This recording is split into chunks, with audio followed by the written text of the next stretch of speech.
Hello সবাইকে, কেমন আছে সবাই? আশা করছি সবাই খুব ভালো আছো আর ঈশ্বরের কৃপায় আমরাও ভালো আছি। তো সকাল সকাল উঠে সব কাজকর্ম সেরে নিয়ে তারপরে ঠাকুর ঘরে চলে এলাম। আর ঠাকুরের পুজো করলাম। সব ফুল লাগে না আমার, কারণ হচ্ছে অল্প ঠাকুর আছে, তো সব ফুলগুলো লাগে না। একদিন ফুল নিয়ে এলে দুদিন হয়ে যায়। তো দেখো এখানে ফুল দিয়ে আমি পুজো সেরে নিলাম। মেয়ে চলে গেছে স্কুলে। আর তারপরে হচ্ছে মাছের ঝোল করব, ও খেয়ে অফিস যাবে। তো দুটো বড় বড় বাটা মাছ নিয়ে এসেছিলো, সে দুটোই আমরা ঝোল করব। আর মেয়ে তো মাছ খেতে চায় না একদমই, ওর জন্য আমি ডিম সেদ্ধ দিয়ে পাঠিয়ে দিয়েছিলাম স্কুলে। আর ডিম সেদ্ধ, আলু সেদ্ধ, ডাল এসব দিয়ে খাইয়ে ওকে পাঠিয়ে দিয়েছিলাম। ওর তো একই মেনু প্রতিদিন। ওকে সবজি দিলে কিছুতেই খেতে চায় না। ওর বাবাও খুব বকাবকি করে, সেই জন্য আমিও বকাবকি করি, কিন্তু সবজিটা ওর একদম পছন্দ নয়। এমনি সকালে খালি পেটে ভাতটা খেতে পারে না, তাতে যদি সবজি দেওয়া হয়, মশলাটা দেওয়া হয়, এমনি তারপরে খেতে পারবে না বলে আমি আর ওকে জোর করি না। কারণ এমনিতেই গরম এত, তারপরে যদি খেয়ে শরীর খারাপ করে, অরুচি করে খেয়ে, সেই জন্য আমিও দিতে পারি না।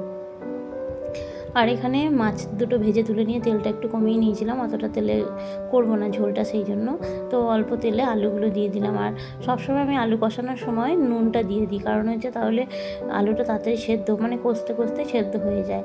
আর তারপরে দিয়ে দিলাম দেখো টমেটো, মশলা মানে আদা বাটা, রসুন বাটা, আর একটু পেঁয়াজ, টমেটো এগুলো একসঙ্গে বেটে নিয়েছিলাম, আমি রেখে দিয়েছিলাম ফ্রিজে বেটে, তো সেগুলোই দিলাম। আর তার সঙ্গে সামান্য টমেটো দিয়ে দিলাম একটু, মানে হাফ আর কি, একটা টমেটোর হাফ।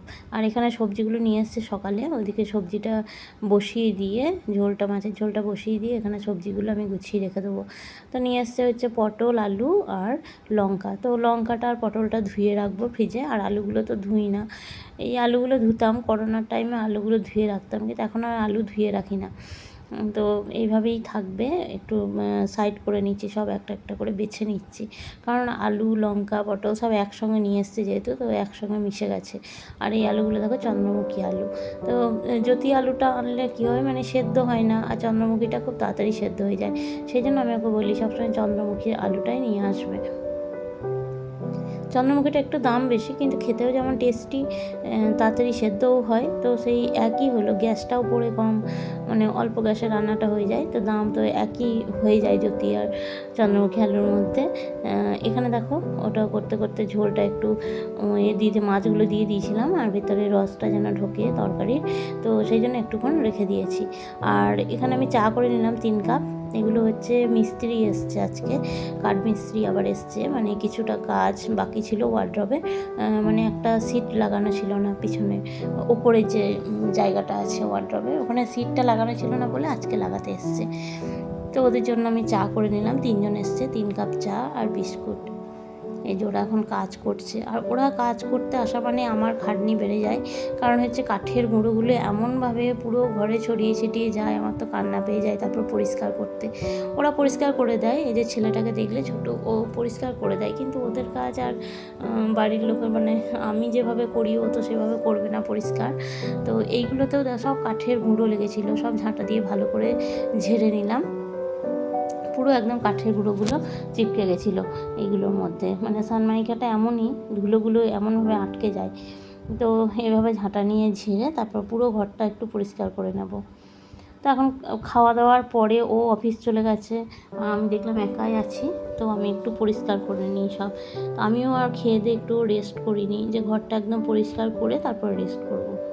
আর মিস্ত্রিরা যখনই কাজ করে তখন চারিদিকে জানলা দরজাগুলো পুরো খুলে দেয়, লাইটটা যাতে আসে ভালো, আর সেই জন্য এত হাওয়া দেয়, হাওয়া আসে দরজা জানলাগুলো দিয়ে, তো সব জায়গায় একদম কাঠের গুঁড়োগুলো উড়ে উড়ে গিয়ে বসে যায়। এই যে একটা দেখছো, এটাতেও কাঠের গুঁড়োতে ভর্তি ছিল। তো প্রথমে আমি এগুলো ঝেড়ে নিচ্ছি, শোপিসগুলো সব নামিয়ে দিয়েছি, ওগুলোতেও ধুলো লেগে আছে। তো প্রথমে এই র্যাকটাকে আমি পরিষ্কার করে নিয়ে তারপরে এই শোপিসগুলোকেও পরিষ্কার করে একদম সাজিয়ে দেবো।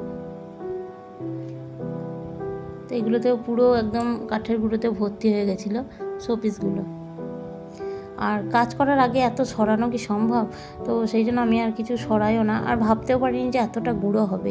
ওরা বলেছিল যে সিট এনে বসিয়ে দেবো, তো সিটটা কেমন, বা ওটা তো প্লাই টাইপের নয়, কেন যে এত গুঁড়ো হলো সেটাই বুঝতে পারছি না। ওটা সিটটা ছিল একদম স্টিলের মতো দেখতে, তো কাঠের গুঁড়োগুলো কোথা থেকে এলো আমি নিজেও জানি না, কারণ যখন কাজ হচ্ছিলো আমি আসিও নি, বাইরে থেকেই চাটা ওদেরকে দিয়ে দিয়েছিলাম। আমার মনে হয় ভিতরে কিছু ওরা কেটেছে বা কিছু একটা করেছে, সেই জন্য এত কাঠের গুঁড়োগুলো মানে উড়ে বসেছে সব জায়গায়। আর বিছানাতেও তাই, বিছানা বালিশগুলোতেও তাই। কিন্তু ওরা যখন আগে কাজ করতে আসতো তখন আমাকে বলতো সরিয়ে নিতে, যে বালিশ বিছানা যা আছে একটু ঢাকাঢুকি দিয়ে দিন, কিন্তু এবারে আর কিছু বলেনি। আমিও আর অতটাই করিনি, যে একটুখানিকের কাজ আছে, অত বোধহয় নোংরা হবে না। কিন্তু ওরা চলে যাওয়ার পরে দেখলাম একদম পুরো ঘর নোংরাতে ভর্তি। আমার তো মাথা খারাপ হয়ে গেছে, কারণ খাওয়া দাওয়ার পরে দুপুরে এমনি আমার মনে হয় সব কাজ আমি চান করার আগে ভালোভাবে সেরে নিতে পছন্দ করি, যে বাড়ির যেসব কাজ আছে সব চান করার আগে আমি করে নেব। কিন্তু এই যে খাওয়া দাওয়ার পরে দুপুরবেলা আর সেরকম গরম ছিল, তো আমার তো একদম ভালো লাগছিল না, মেজাজ গরম হয়ে গেছে যে এই ঘরটা আমাকে এবার পরিষ্কার করতে হবে এই গরমে। আর সকালে একবার করেছি, তারপরে আবার একবার এরকম পরিষ্কার করতে হলো। তো ওরা কাজ করে এমন টাইমে গেল, সেই টাইমটা হচ্ছে আমি ভাত খেয়ে উঠেছি সবে। তো দুপুর টাইমটাতে আমি আর রেস্ট করতে পারিনি, এইভাবে পুরো ঘরটাকে একদম পরিষ্কার করে নিলাম, বিছানা টিছানা সব ঝেড়ে নিলাম। আমার করতেই হবে, যখন করে নেওয়াই ভালো, তো সেই জন্য আর ফেলে রাখলাম না, পুরো ঘরটাকে আর এই ঘরে কাজ হচ্ছে মানে পুরো ঘরটাই একদম বালি বালি হয়ে আছে, মানে কাঠের গুঁড়োগুলো ধুলো ধুলো হয়ে আছে। তো পুরো ঘরটাই একবার ঝাঁট দিয়ে নেব, সব জিনিসগুলোতে ওগুলো ভর্তি হয়ে গেছে কাঠের গুঁড়ো।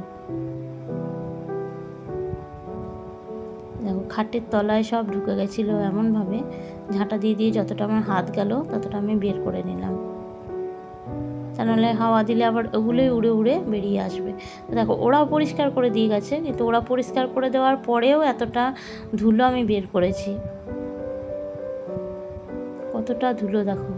শেষে আমি তো আর দেখলাম আমার মাথাটা একদম ধুলে ভর্তি হয়ে যাবে, তো সেই জন্য আমি গামছাটা বেঁধে নিয়েছিলাম মাথার মধ্যে। তো পুরো বেডরুমটা আমার পরিষ্কার হয়ে গেল, পুরোটা পরিষ্কার করে নিলাম। এখন হচ্ছে রাত্রের ডিনার কি কি রান্না করলাম। তো এখানে দেখো এটা হচ্ছে লাচ্ছা সিমুই, যেটা বলে লাচ্ছা সিমুই, তো সেটাই আমি রান্না করেছিলাম। এটা হলদিরামের, এটা বৌদি দিয়েছিল, আমাকে বলেছিল খেয়ে মানে টেস্টটা কেমন বলো খেয়ে, তো ওই বলেছিল। আর এটা রান্না করার সময় কি করতে হয়, দুধটা ফুটিয়ে মানে চিনি দিয়ে বা মিষ্টি দিয়ে আর কি, দুধটা ফুটিয়ে নিয়ে তারপরে এটা দিয়ে রেখে দিতে হয়, এটা দিয়ে আর ফোটাতে হয় না, সিমইগুলো দিয়ে আর ফোটাতে হয় না, তাহলেই কিন্তু খুব সুন্দর হয়। আমিও সেটাই করেছিলাম, যে দুধটা গরম থাকতে থাকতে এগুলোকে। আর এখানে করেছি হচ্ছে সয়াবিন পটল আলুর সবজি, কারণ আমার মেয়ে সয়াবিন খেতে ভালোবাসে, তো অন্য কোনো সবজি করলে ও খাবো না করে, সেই জন্য দেখলাম সয়াবিনটা করি, তাহলে ও খাবে ভালো।